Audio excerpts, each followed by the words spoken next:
మనకంటే కష్టమైపోతుంది, పెంచడానికి ఇబ్బంది ఉంది. వీళ్ళందరి భారం ఎక్కువైపోతే మన పిల్లలకి భారం పెరిగిపోతుంది. సో వాళ్ళు నెంబర్ గేమ్ ఆడుతున్నారు. మనం కూడా 3-4 పిల్లల్ని కనాలే, కానీ ఖచ్చితంగా కష్టపడితే వాళ్ళు పోషిస్తారండి. గవర్నమెంట్ స్కూల్స్ లేవా? అక్కడ చదువుకున్న వాళ్ళు పెద్ద పెద్ద మహానుభావులు కాలేదా? సో ఖచ్చితంగా మనం నెంబర్ గేమ్ ఆడుతున్న వీళ్ళకి పెంచుతూ పెరుగుతూ వెళ్ళిపోతున్నారు, కల్తీలు చేస్తున్నారు, మన ఆరోగ్యంతో ఆడుతున్నారు.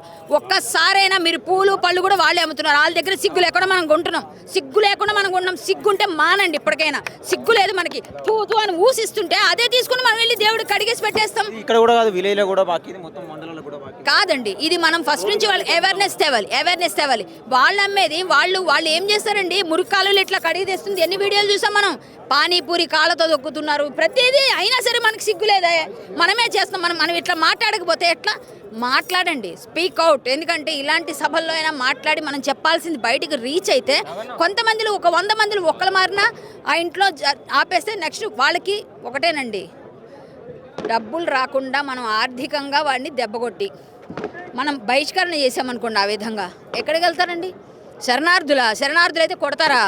మమ్మల్ని కొడతారా? మా మీదకి వస్తారా? మీకు ఎంత గట్స్రా? మీకు మా ఏరియాకి వచ్చి మమ్మల్ని శరణం అని వచ్చి మా ప్లేస్లో ఉంటూ మా పిల్లల్ని కొట్టడం, మమ్మల్ని తిట్టడం, రాళ్ళేయడం, మేము అది చేస్తాం. సిర్ తన్సే జుదా ఇది మాట్లాడతాడంట వాడు.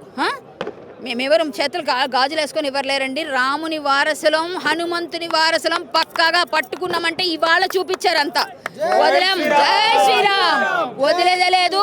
ఇదేదో తేలాలే, వాళ్ళందరూ తరిమి కొట్టాలి. వాళ్ళు ఎక్కడి నుంచి వచ్చారో అక్కడికి వెళ్ళిపోమనండి. అడ్డదారులంట వచ్చి మన దగ్గర దిగి మనతో మాట్లాడితే ఎవరు ఊరుకునే వాళ్ళు ఎవరు లేరు ఇక్కడ. హిందువులు చాలా బలమైన వాళ్ళు. సత్తా ఎలా ఉంటుందో చూపించారు, చూపిస్తూనే ఉంటాం.